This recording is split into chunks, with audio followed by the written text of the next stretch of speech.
Topic ఏంటంటే 1952 ములికి ఉద్యమం. So మన 1952 ములికి ఉద్యమం అంటున్నాం. మనం ములికి ఉద్యమం అనేది మనం గతంలో చెప్పినట్టు బహుమనీ రాజ్యంలో స్టార్ట్ అయింది. మళ్ళీ అసబ్జాయి రాజ్యంలో ములికి ఉద్యమం అనేది ఎక్కువ కావడం జరిగింది. సో ములికి ఉద్యమం అసబ్జాయి రాజ్యంలో సాలార్జింగ్ సంస్కరణల ద్వారా స్టార్ట్ అయింది. ఎవరి సంస్కరణల ద్వారా? సాలార్జింగ్ సంస్కరణల ద్వారా స్టార్ట్ అయింది. సాలార్జింగ్ అనేవాడు హైదరాబాద్ లో కలెక్టర్ని అపాయింట్ చేశాడు. కలెక్టర్లు ఎక్కడి నుంచి తీసుకోవడంచే అలీగఢ్ ముస్లిం యూనివర్సిటీ యూపీ నుండి తీసుకొచ్చి హైదరాబాద్ లో పీజీ పూర్తయిన వాళ్ళని తీసుకొచ్చి కలెక్టర్ అపాయింట్ చేయడం జరిగింది.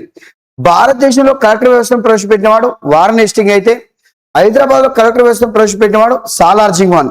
అందుకని సాలార్జింగ్ 1 అనేవాడు హైదరాబాద్ లో సివిల్ సర్వీస్ ఇంట్రడ్యూస్ చేశాడు అంటారు. అట్లా కలెక్టర్ని తీసుకొచ్చి నియమించడం వల్ల వీళ్ళంతా నాన్ ములికీలు. ములికీలు అంటే స్థానికులు, నాన్ ములికీలు అంటే స్థానికేతరులు. తర్వాత 1857 రివోల్ట్, 1857 తిరుగుబాటు. ఆ తర్వాత పంజాబ్, లక్నో, ఢిల్లీ, ముర్షిదాబాద్, బెంగాల్ ఈ ప్రాంతాల నుంచి హైదరాబాద్కు కాయస్తులు, ఖత్రీలు, బిల్గ్రామీలు, బెంగాలీలు members migrating to north India to Hyderabad. So హైదరాబాద్కి వచ్చి ఇక్కడ సెటిల్ కావడం జరిగింది. వాళ్ళు గుత్తేదారు, వ్యాపారం, వైద్య రంగంలో సెట్ అయ్యారు. వాళ్ళందరూ కూడా రూలింగ్ ఎక్స్పీరియన్స్, పరిపాలన అనుభవం ఉందని సాలార్జింగ్ 1 అనేవాడు వాళ్ళందరినీ పిలిపించి ఉన్నత ఉద్యోగాలు ఇవ్వడం జరిగింది. సో ఈ విధంగా ఉన్నత ఉద్యోగాలు పొందిన వాళ్ళంతా కూడా ములికి ఆర్ నాన్ ములికీలు. ఎవరు? నాన్ ములికీలు. వీరే కాకుండా యూరప్ నుండి 31 మెంబర్స్ని, ముంబై నుండి 36 మెంబర్స్ని, మద్రాస్ నుండి 66 మెంబర్స్, నార్త్ హిందుస్థాన్, ఉత్తర హిందుస్థాన్ నుండి 97 మందిని హైదరాబాద్కు ఆహ్వానించి వారందరికి కూడా ఉన్నత ఉద్యోగాలు, ఐరన్ జాబ్స్ లో అపాయింట్ చేయడం జరిగింది. ఈ విధంగా అపాయింట్ చేసిన వాళ్ళంతా కూడా నాన్ ములికీలు. ఈ నాన్ ములికీలు అందరూ కలిసి ఒక 5 సంవత్సరాలు 10 సంవత్సరాలు గడిచిన తర్వాత స్థానికుల్ని క్రిటిసైజ్ చేయడం అంటే విమర్శించడం, కించపరచడం చేశారు. దాంతో ములికీలు మళ్ళీ వన్స్ అగైన్ ములికీస్ వర స్టార్టింగ్ ములికి అజిస్టేషన్, ములికి ఉద్యమాన్ని ప్రారంభించడం జరిగింది. లోకల్ జాబ్స్ ఫర్ లోకల్, స్థానిక ఉద్యోగాలు స్థానికులకు. దీన్ని గమనించి అఫ్జల్ ఉద్దౌలా ప్రభుత్వం, ఎవరు ప్రభుత్వం? అఫ్జల్ ఉద్దౌలా ప్రభుత్వం 1868 ప్రకటన, 1868 అనౌన్స్మెంట్ ప్రకటన చేయడం జరిగింది. దిస్ ప్రకటన సమ్మరీ, ఈ ప్రకటన సారాంశం ఏంటంటే స్థానిక ఉద్యోగాలు స్థానికులకు. ఏం చెప్పినా? స్థానిక ఉద్యోగాలు స్థానికులకు అనే ప్రకటన జారీ చేయడం జరిగింది. లోకల్ జాబ్స్ ఫర్ లోకల్స్ అనే ప్రకటన జారీ చేశారు. సో నేను ఉదయం కూడా చెప్పిన మధ్యాహ్నం క్లాస్ చాలా ఇంపార్టెంట్ అన్న. మీరు మొదటి నుంచి ఈ రోజు ఫస్ట్ వచ్చిన వాళ్ళకు మధ్యాహ్నం క్లాస్ ఉంటే మీకు ఇంకా క్లారిటీగా ఆ రోజుకి ఈ రోజు కూడా అర్థమవుతుంటుంది ఈ రోజు వచ్చిన వాళ్ళకి. కాబట్టి 1868లో లోకల్ జాబ్స్ ఫర్ లోకల్, స్థానిక ఉద్యోగాలు స్థానికులు అనే ప్రకటన వచ్చేది. కానీ no use of this announcement, ఈ అనౌన్స్మెంట్ వల్ల ఎలాంటి ఫలితం లేకుండా పోవడం జరిగింది. ఎందుకంటే దీన్ని అమలు పరచవలసిన వాళ్ళు ఎవరంటే అక్కడ ఉన్నటువంటి యంత్రాంగం అంతా నాన్ ములికీలు. సో వాళ్ళు అమలు పరచలే. దీంతో ములికీలు స్థానిక స్థానికులను మళ్ళీ ఉద్యమం చేయడం జరిగింది. ములికీలకు న్యాయం చేయడం కోసం మీర్ మహబూబ్ అలీ ఖాన్, ఎవరైనా మీర్ మహబూబ్ అలీ ఖాన్ గవర్నమెంట్ రిలీజ్డ్ 1888 ఫర్మానా, 1888 ఫర్మానా. దీన్నే రబీ ఉల్సాని 1354 అంటారని చెప్పిన. దీన్ని ఏమంటారు? రబీ ఉల్సాని 1354 అంటారు. సో రబీ ఉల్సాని 1354 అంటారు. సో ఈ విధంగా 1888 ఫర్మానా రావడం జరిగింది. సో 1888 ఫర్మానా, సో ఈ ఫర్మానా రబీ ఉల్సాని 1301 అంటారు. 1301 1854 రైట్. 1888 దీన్నే 15 రబీ ఉల్సాని 1301 అంటారు. 1301. సో మరి ఈ ఫర్మానా వచ్చింది. ఈ ఫర్మానా 4 అంశాలని, ఏం అంశాలు అంటే గతంలో చెప్పా, మళ్ళీ చెప్తున్నా. విదేశీయుల జోక్యం లేకుండా స్థానిక ఉద్యోగాలు స్థానికులు, దేశీయులకే ఇస్తాము. రెండోది, నాన్ ములికీలు హైదరాబాద్ లో ఉద్యోగం పొందాలంటే మన్షన్ షుడ్ అంటే ఎవరి పర్మిషన్ అవసరం? దివాన్ పర్మిషన్. దివాన్ అంటే ప్రధాని పర్మిషన్ అవసరం. ఆ ప్రధాని దివాన్ అంటారు, రిజెంట్ అంటారు. రైట్, తెలుగులో ప్రధాని అంటారు. ప్రైమ్ మినిస్టర్ అనుమతి కంపల్సరీగా తీసుకొని ఇక్కడ ఉద్యోగం పొందాలి. మూడోది ములికి అనే పదానికి తొలిసారిగా నిర్వచనం ఇచ్చారు. Right, the first time definition of word of Mulki word. Mulki వర్డ్కు మొట్టమొదటిగా ఒక నిర్వచనం ఇవ్వడం జరిగింది. ములికి అనేది ఉర్దూ భాష పదం. ములికి ఎవరనే దానికి ఒక నిర్వచనం ఇచ్చారు. చివరిగా ఒకవేళ ఇన్ కేసు ఎవరైనా నాన్ ములికీలు మైగ్రేటింగ్ టు హైదరాబాద్, ఎవరైనా నాన్ ములికి హైదరాబాద్ వలస వస్తే వాళ్ళు ములికీగా గుర్తించబడాలంటే 12 సంవత్సరాల అర్హత. సో ఇలా ఈ ఫర్మానా తీసుకొచ్చారు. ఈ ఫర్మానా కూడా తర్వాత ఫెయిల్యూర్ కావడం జరిగింది. ఇక్కడ అమలు చేసేటటువంటి ప్రైమ్ మినిస్టర్లు అంతా నాన్ మిలిటరీ కాబట్టి ఈ ఫర్మానా ఫెయిల్యూర్ కావడం జరిగింది. తర్వాత చాలా జరిగిన తర్వాత మీర్ మహబూబ్ అలీ ఖాన్ 1910 అనౌన్స్మెంట్ 1910 ప్రకటన చేయడం జరిగింది. 1910 అనౌన్స్మెంట్ చేశాడు. 1910 ప్రకటనలో ఏమున్నాయి? మూడు అంశాలని 1910 ప్రకటనలో ఏమున్నాయి? 3 అంశాలు అంటే అమ్మాయి ఒక నిమిషం ఏమున్నాయి ఈ ఫర్మానా ఇందులో అంటే ఈ ఫర్మానాలో నాన్ ములికీలంతా తాత్కాలిక ఉద్యోగులు. ఏం చెప్పినా ఇంగ్లీష్ లో చెప్పండి. Non Mulkis are totally temporary employees. So అంటే ఊతే పోతారు. వాళ్ళ గురించి మీకు ఎందుకు రానాడు మీర్ మహబూబ్ అలీ ఖాన్. తర్వాత హైదరాబాద్ లో ఉద్యోగాల భర్తీ అనేది రాజకీయ ప్రక్రియ ద్వారా కాకుండా రాత పరీక్ష ద్వారా భర్తీ చేస్తాం. హైదరాబాద్ లో ఉద్యోగాల ప్రక్రియ అనేది రాజకీయ ప్రక్రియ ద్వారా కాకుండా రాత పరీక్ష ద్వారా రాసుకో రాత పరీక్ష ద్వారా భర్తీ చేస్తాం. ఏ ప్రక్రియ ద్వారా కాకుండా? రాజకీయ ప్రక్రియ ద్వారా కాకుండా రాత పరీక్ష ద్వారా భర్తీ చేస్తాం. స్థానికులకు తగిన అర్హత ఉన్నప్పుడు. మూడోది స్థానికులకు తగిన అర్హత ఉన్నప్పుడు స్థానిక ఉద్యోగాలు స్థానికులకి. ఏం చెప్పినా స్థానికులకు తగిన అర్హత ఉన్నప్పుడు స్థానిక ఉద్యోగాలు స్థానికులే. Local jobs for local. ఈ విధానాన్ని అనేది సో ఈ 3 అంశాలు తీసుకొచ్చింది. ఈ ప్రకటన కూడా పెద్దగా ఫలితం అనేది ఇవ్వలే, అంటే పూర్తి స్థాయి ఫలితం ఇవ్వలే. తర్వాత మీర్ ఉస్మాన్ అలీ ఖాన్. ఎవరైనా మీర్ ఉస్మాన్ అలీ ఖాన్ అనేవాడు 1919 ఫర్మానా 1919 ఫర్మానా తీసుకొచ్చాడు. ఈ ఫర్మానాన్ని 9 ఖుర్దాడ్ 1354 అంటారు. 9 ఖుర్దాడ్ 1354 అంటారు. దీన్ని 9 అంటే డేట్, ఇది ఖుర్దాడ్ అంటే మంత్, 1354 అంటే ఇయర్. ఇది పర్షియన్ క్యాలెండర్ ప్రకారం. ఏ క్యాలెండర్ ప్రకారం? పర్షియన్ క్యాలెండర్ ప్రకారం. ఇదేమో గ్రెగోరియన్ క్యాలెండర్ ప్రకారం. 1919 ఫర్మానాలో 9 నిబంధనలు ఉన్నాయి. ఎన్ని నిబంధనలు? 9 నిబంధనలు. ప్రతి నిబంధన కూడా 9 నిబంధనలో ఒకటో దాంట్లో ABCD ఉన్నాయి.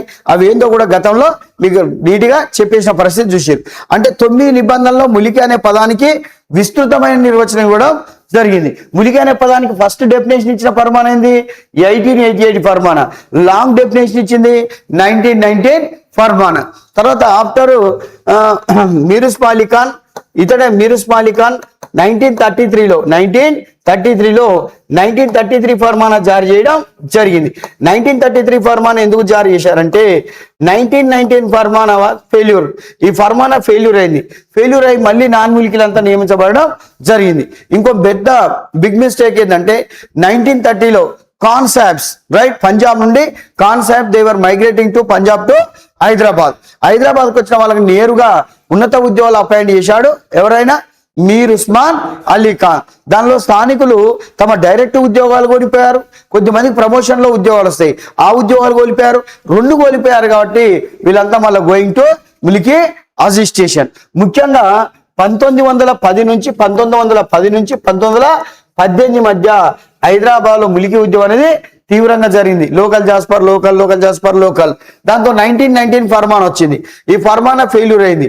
తర్వాత కాన్సాబ్లు అనేవారు పంజాబ్ నుంచి వచ్చారు, వారికి నేరుగా ఉద్యోగాలు ఇచ్చాడు. ఈ 1919 ఫర్మానాలు ఏం చెప్పిండు మీర్ ఉస్మాన్ అలీ ఖాన్? ఎవరైనా హైదరాబాద్కి వచ్చి ఇక్కడ జీవించి 15 సంవత్సరాలు జీవించాలి, లేదా ఉద్యోగ రీత్యా వస్తే 15 సంవత్సరాలు పూర్తి చేసుకోవాలి. అప్పుడు వాళ్ళని స్థానికులుగా గుర్తిస్తా. అప్పటిదాకా వాళ్ళకు స్థానికులుగా గుర్తింపు ఇవ్వము. స్థానిక గుర్తింపు వచ్చినాకనే వాళ్ళు ఇక్కడ ఉద్యోగాలు పొందాలని చెప్పిండు. కానీ కాన్సాబ్ విషయంలో మాత్రం వాళ్ళు 1930లో వచ్చి 33లో నేరుగా హయ్యర్ అఫీషియల్ గా అపాయింట్ కావడం జరిగింది. ఇది స్థానికులకు నష్టం జరిగింది కాబట్టి ఆ నష్టాన్ని పూర్తి చేయడానికి 1933 ఫర్మానా రిలీజ్ చేయడం జరిగింది. ఈ విధంగా ఈ ఫర్మానాల వల్ల మన చుట్టుపక్కల నుంచి అంటే నార్త్ ఇండియా నుండి సౌత్ ఇండియాకు వచ్చేటటువంటి వాళ్ళ సంఖ్య గణనీయంగా తగ్గింది. నాన్ ములికీల సంఖ్య కానీ మన చుట్టుపక్కల మద్రాస్, ముంబై, ఆంధ్ర ప్రాంతాల నుంచి ములికీల సంఖ్య గణనీయంగా పెరగడం జరిగింది. ఎందుకంటే మార్వార్ రాజపుటానా ఆ ప్రాంతాల నుంచి వచ్చిన వాళ్ళు వర్తక వ్యాపారంలో స్థిరపడ్డారు. తర్వాత ఉత్తరప్రదేశ్, మన పంజాబ్, ఉత్తరప్రదేశ్, పంజాబ్ ఈ ప్రాంతాల నుంచి వచ్చిన వాళ్ళు ఇక్కడ ఉద్యోగులుగా సెటిల్ కావడం జరిగింది. ఉద్యోగులుగా సెటిల్ అయ్యి నాన్ములికీలు తమకు తామే ఈ రాజ్య పాలకులమని, హైదరాబాద్ పాలకులమని వాళ్ళు ఫీల్ అయిపోయారు. దీంతో మళ్ళీ ములికీలు ఇబ్బంది పడడం జరిగింది. సో ఆ విధంగా ములికీలు ఇబ్బంది పడి ఈ ఫర్మానాలని తీసుకురావడం జరిగింది. చివరికి ఈ ఫర్మానాల ఫలితంగా నార్త్ ఇండియా నుండి సౌత్ ఇండియాకు వలసలని గణనీయంగా తగ్గడం జరిగింది. చుట్టుపక్కల ప్రాంతాల నుంచి వలసలు పెరగడం జరిగింది. ఇప్పుడు ఆపరేషన్ పోలో ఎప్పుడైపోయింది? 1948 సెప్టెంబర్ 13 నుండి 17 వరకు. How many days? 5 days. 5 రోజులు అప్పుడే ఆపరేషన్ పోలో 5 days అనేది కంప్లీట్ అయింది. 5 days కంప్లీట్ అయిన తర్వాత after Operation Polo right who was coming to power? ఎవరు అధికారంలోకి వచ్చారు ఆపరేషన్ పోలో తర్వాత? జేఎన్ చౌదరి. ఇన్నిసార్లు విన్నారు ఎవరైనా? జేఎన్ చౌదరి ప్రభుత్వాన్ని ఏమంటారు? సైనిక ప్రభుత్వం. ఏ ప్రభుత్వం? సైనిక ప్రభుత్వం అంటారు. ఇంగ్లీష్ లో ఏమంటారు? మిలిటరీ గవర్నమెంట్ లేదా సైనిక ప్రభుత్వం అంటారు. ఈ JN Chaudhuri government. After JN Chaudhuri అధికారంలోకి వచ్చింది ఎవరు? జేఎన్ చౌదరి తర్వాత ఎవరు అధికారంలోకి వచ్చారు? ఎంకే వెల్లోడి ప్రభుత్వాన్ని ఏమంటారు? పౌర ప్రభుత్వం. ఏ ప్రభుత్వం? పౌర ప్రభుత్వం. దీన్ని ఏమంటారు? Civil government. ఇంగ్లీష్ ఏమంటారు? Civil government. సో ఇక్కడ ఎంకే వెల్లోడి ప్రభుత్వం కానీ అంతకు ముందున్న జేఎన్ చౌదరి ప్రభుత్వం కానీ ఈ రెండు ప్రభుత్వాలు అనేవి ములికి నిబంధనలు ఉల్లంఘించినా? చెప్పినా కదా ములికి నిబంధనలు ఉల్లంఘించడం జరిగింది.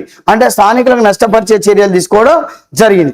కానీ హైదరాబాదు 1948 నుంచి 52 మధ్య, ఏం చెప్తున్నా, 1948 to 52 మధ్య హైదరాబాద్ అనేది ఆర్థికంగా 1948 to 52 బిట్వీన్ హైదరాబాద్ సాంఘిక, సోషల్ రైట్, ఆర్థిక ఎకనామికల్ అండ్ రాజకీయ పరిస్థితులు పొలిటికల్ సిచ్యువేషన్ అస్తవ్యస్తంగా ఉన్నాయి. ఎలా ఉన్నాయి? అస్తవ్యస్తంగా ఉన్న హైదరాబాద్ ని సాంఘికంగా, సామాజికంగా, ఆర్థికంగా, రాజకీయంగా హైదరాబాద్ ని ఒక దారి తీసుకొచ్చి హైదరాబాద్ లో శాంతి భద్రతలు ఏర్పాటు చేయాలని ఎంకే వెల్లోడి గాని జేఎన్ చౌదరి గారి కొన్ని నూతన ఉద్యోగ విధానాలు తీసుకోవడం జరిగింది.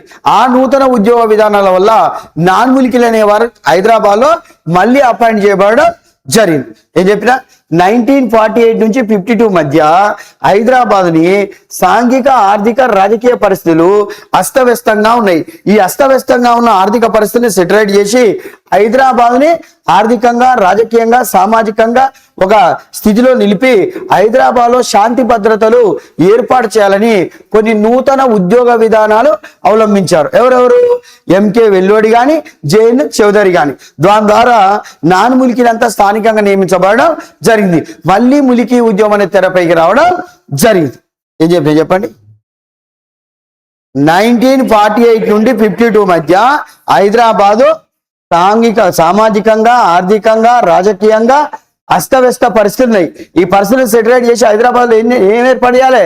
శాంతి భద్రతలు ఏర్పాటు చేయాలి. అంతకుముందుకేమో కమ్యూనిస్టులు, రజాకారుల వల్ల శాంతి భద్రత సమస్య వచ్చింది రైట్. తర్వాత కూడా నాన్ములికీ వల్ల శాంతి భద్రత సమస్య అనేది రావడం జరిగింది. ఈ హైదరాబాద్ ఇంకా కమ్యూనిస్టులు హింసాత్మక చర్యలు కొనసాగుతున్నాయి. ఆడోడు మోపై మళ్ళా రజాకార నాయకులు అనిల్ మాలిక్ అంటే మేమే ప్రభులం, మేమే పాలకులం మళ్ళీ అలా అన్నారు. కాబట్టి జేఎన్ చౌదరి గవర్నమెంట్ ఏం చేసింది?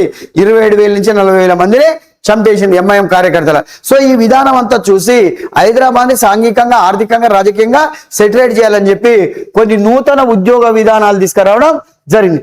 ఆ నూతన ఉద్యోగ విధానాలు అకాడమ్ బుక్ లో ఉన్నాయి. ఏ బుక్ లో? అకాడమ్ బుక్ లో. వేరే బుక్లలో లేవు, అకాడమ్ బుక్ లో ఉన్నాయి. అవి ఏంటి అని చూస్తే వాటి ఏబిసిలుగా రాద్దాం. ఫస్ట్ ఏంటిది? ఏ ఏంటంటే హైదరాబాద్ లో excise, revenue, civil right, police శాఖలో రెవెన్యూ, సివిల్, పోలీస్ ఈ శాఖలో దాదాపు 90% ఏబో 90% పైగా ఒకే సామాజిక వర్గం ఉద్యోగాలు పొందారు. ఒకే సామాజిక వర్గం అంటే ఎవరాళ్ళు? ముస్లింలు. ఎవరు? ముస్లింలు. ఏం రాశా చదవండి. ఎక్సైజ్, రెవెన్యూ, సివిల్, పోలీసులో 90% పైగా ఉద్యోగాలు ఎవరికి పొందారు? ముస్లింలు. ఎవరు? ముస్లింలు. కేవలం ముస్లింలు మాత్రమే 90% పైగా ఉద్యోగాలు పొందారు. మరి ఒకే సామాజిక వర్గం ఇలా 90% పై ఉద్యోగాలు పొందడం అది మంచి పద్ధతేనా? కాదు కదా. ఇప్పుడు పోలీసు వ్యవస్థలో ఒకే సామాజిక వర్గం ఉందా? రెడ్డి ఉర్రు, కమ్మ ఉర్రు, కాపు ఉర్రు, నాయుడు ఉర్రు, అర్థమైందా? ఎస్సీ ఉర్రు, ఎస్టీ ఉర్రు, బంజారా, గిరిజన అందరు ఉండరా? అన్ని వర్గాలు ఉన్నాయా? లేకుండా తలూపాలి. ఉన్నాయి. అర్థమైందా? అందరు తలుపుతున్నట్టు మనం కూడా తలుపాలి. ఉన్నాయి కాబట్టి అన్ని వర్గాలు ఉన్నాయి. ఆ రోజుల్లో అన్ని వర్గాలు అనేవి లేవు. మరి అన్ని వర్గాలకు అవకాశం వెళ్ళాడు ఎప్పటి వరకట? 1954 జనవరి 1 1954 జనవరి 1 నాటికి 60% ఉద్యోగాలలో అన్ని వర్గాలకు అవకాశం ఇవ్వాలి.